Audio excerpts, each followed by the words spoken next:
بسم اللہ الرحمن الرحیم۔ ابتدا وحدہ لا شریک کے نام۔ سلام اول بارگاہ رسالت میں عرض کرتے ہوئے بارگاہ معصومیت میں مودت کی خراج تحسین پیش کرتے ہیں۔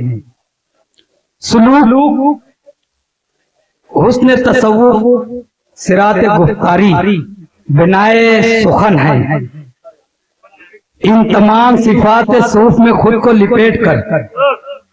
ادب کی دہلیز پر داب و آداب، عز و گستر کے لبادے میں ملبوس، طلب شفقت سے سرشار اساتذہ سخن کی جوتیوں کو نہارتے ہوئے شعر و شاعری کی پگڈنڈیوں پر سفر کرنے کو تیار، کرتاس و قلم کی صورت سامان سفر لیے ہوئے 21ویں صدی کے اولین آفتاب کے ساتھ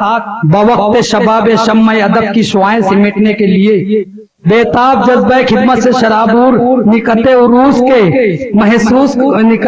کو محسوس کرتے ہوئے چند الفاظ شیریں سے لب و لہجے کو مزید مٹھاس سے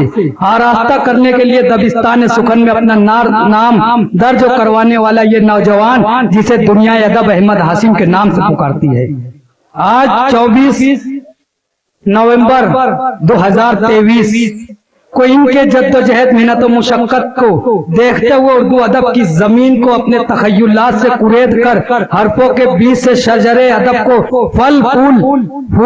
سے لادنے کے اس عمل کو سراہنا کرتے ہوئے اعزاز کی صورت جشن کا ماحول بنا کر سپاس پیش کرتے ہیں، اس امید کے ساتھ کہ موصوف عمر آخر تک اپنے تجربات، احساسات، مشاہدات، مطالعات سے زمین ادب کی آبیاری کرتے رہیں گے۔ حرف آخر بارگاہ سمدیت میں اپنے عزو کا اظہار کرتے ہوئے وحدہ لا شریک کے فضل و احسان پر سجدہ شکر بجا لاتے ہیں اور دعا کرتے ہیں کہ مولا کریم احمد ہاشم کی عمر و عمل علم میں برکت عطا فرمائے، آمین ثم آمین یا رب العالمین، بجائل نبی المرسلین و جملہ معصومین و اولیاء کاملین۔ الصلاۃ والسلام علیکہ یا رسول اللہ صلی اللہ علیہ وسلم۔ السلام علیکم۔